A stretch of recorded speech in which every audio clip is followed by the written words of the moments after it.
Here's the most remarkable thing.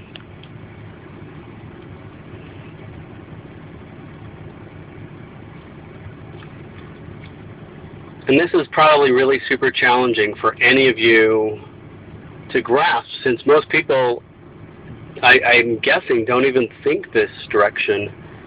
And I can understand why. I never thought this direction either. I never thought that there was any other way other than what is presently. And what I'm talking about is this idea, and keep in mind it's just simple. It's only an idea. And it is an idea made, it's called money. It came from nowhere. Well, it came from somebody, but keep in mind it's just simple and plain. That it's just an idea. It is not something that is actually necessary. What is necessary is very simple also. What is necessary is food. Can't get away from that. Shelter. Can't get away from that. And we need clothing. Anyway, we go and do things and work and build and create and all this for really food, shelter, and clothing, but we have been told that it is really money that we are doing all of this for, which supposedly that idea in and of itself, money, gives us food, shelter, and clothing, when in reality it does not. What gives us food, shelter, and clothing comes from the ground, just like money comes from the ground. Money is free. Food is free. Shelter takes some labor. Shelter takes some effort. Shelter takes design and ideas. I get that part. There are people that love to do that. Clothing, same thing. Money as a design, it's a piece of art. It's a piece of paper. It's a piece of art. It's backed by nothing. It's backed by nothing at all. People got together and said, let's do this and build this around this idea. And they did. And we are living in an idea of that.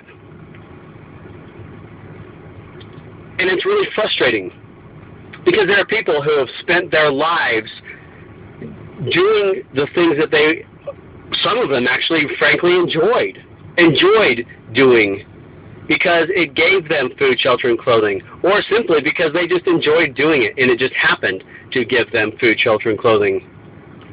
There was a time when you could get food, shelter, and clothing, and there was no cost to it, because there wasn't even any such thing as the idea of money.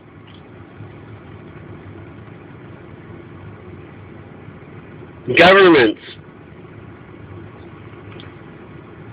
I hate to even talk about that, only simply because what is a government? A government is a man plus one man plus one man plus one man. It's a group of men or women. It's a group of people, and they are led literally by the idea of money. Well, what is that exactly? I mean, it's money. It's this ethereal idea. Well, what does it give me? Security. Well, what's that? Food, shelter, and clothing. Plain and simple. Oh, no. It gives me a boat, a plane. It gives me a mansion. Okay. To those people, it does give them a mansion and all that.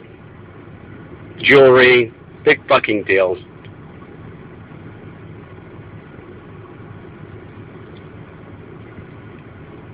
You are the masses.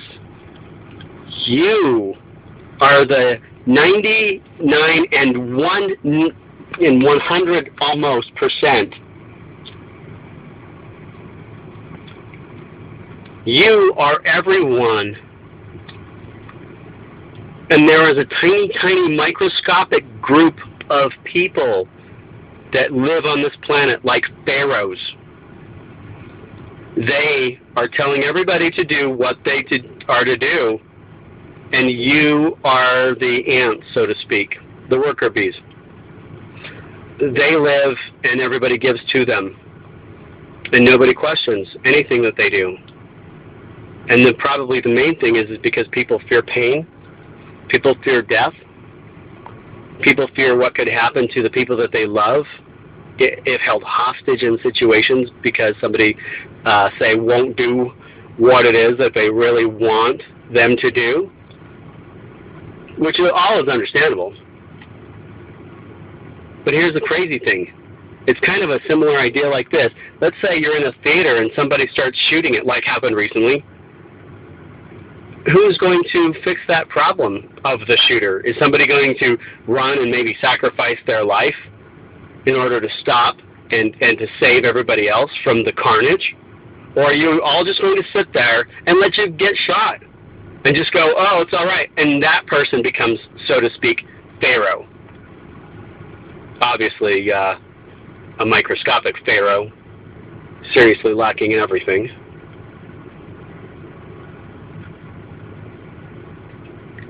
An idea has been presented thousands of years before. Jesus, I'm not a religious person, but Jesus was trying to get rid of this idea. He understood what it was doing. He felt love for people. He cared for people.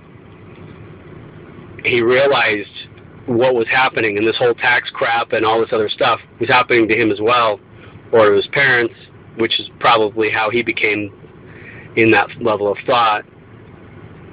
He understood. He was tired of this. He tried to get everybody to realize it. He became politically large. Because of that, they decided to kill him. Okay. That is the point. This is why people won't stand up or won't do anything, because they don't want to be a Jesus. They don't want to be that. But here's the thing. You all need to realize this. It's so tiring to me. You have no idea. Figure this out. Money is an idea only, purely and simple. We all adhere to it. We all abide by it. It's like a rule. All it really is a faucet. It turns things off or turns things on. Some people say, well, if you didn't have money, then all the stores would be empty. Well, yeah, then people would be to work, quite frankly. Then we'd have people actually working to create food, to create the things that are now no longer on the shelves. Why? Because previously there was no reason for them to work because they couldn't get food, shelter, and clothing because nobody could hire them. It's kind of like this. Imagine this. I go out to my yard. It's a fall day. There are twigs on the ground. Leaves are falling and stuff like that. So I pick up these twigs, which are still pliable. And I decide to myself, well, I can fashion a little house out of these twigs with a little window and a doorway, and take the maple leaves and fashion a roof with that.